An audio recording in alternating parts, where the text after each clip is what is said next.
every single time you spend money on anything, you need to identify how it was taken from you. When you go and buy a coffee, don't just go buy the coffee and sit down. Sit and say, why did I buy this coffee? Okay, I really want coffee. Yeah, but then why did I go into this store and not that store? Is it better advertising? Does it have less of a line?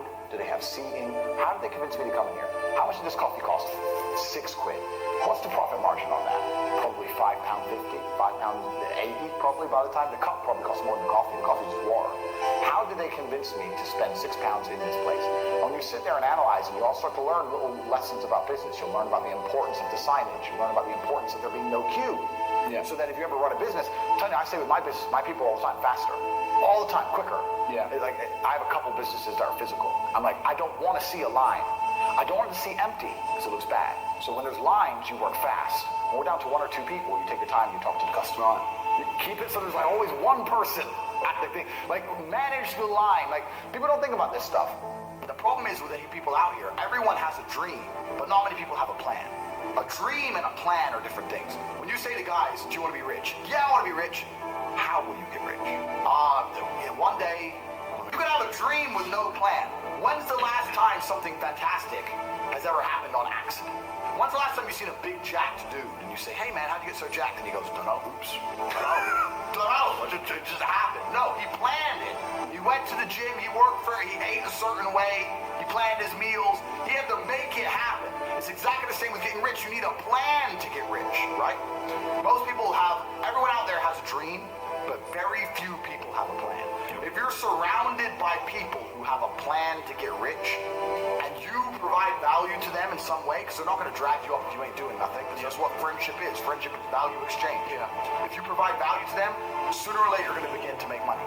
But a lot of this comes down to your social circle, because there's a whole bunch of guys out there whose friends accept excuses. If your friends will allow you to make excuses, you're going to make excuses.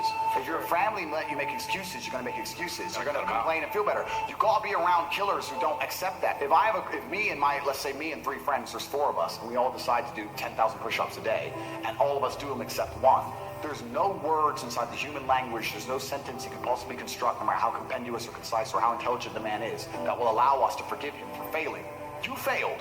Oh, but I was busy, dada. We did them. Shut up. We don't accept excuses. That is it. You talk about your dream life. You don't even know what your dream life is. How do you expect to get to a destination when you don't know where you're going? Do you understand? I designed my dream life long ago, before I was known, before I had anything. And I worked very hard with a very concise, very detailed plan to ensure I ended up exactly where I wanted to be. And you're not going to end up where you want to be if you don't know where it is. So, for that reason, I want you to submit to me your dream life. I want you to be as detailed as possible. Do you have children? What house you're in? What your woman looks like? What's her personality like? Where did you meet her? What kind of person is she? What car do you drive? Who are your friends? Who are your network? What kind of men are you hanging around with?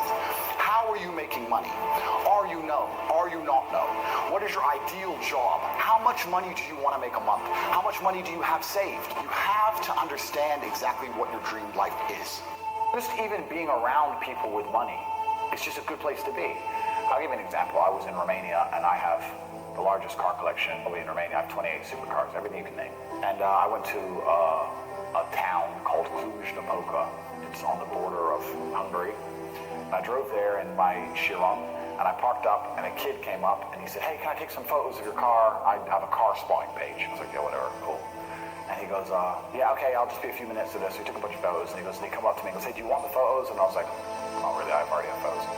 And he goes, oh yeah, okay, well, if you want them, here's my email address. And I said to him, why do you do this? Like, you spend all day standing around taking photos of this car. Is that not a waste of time?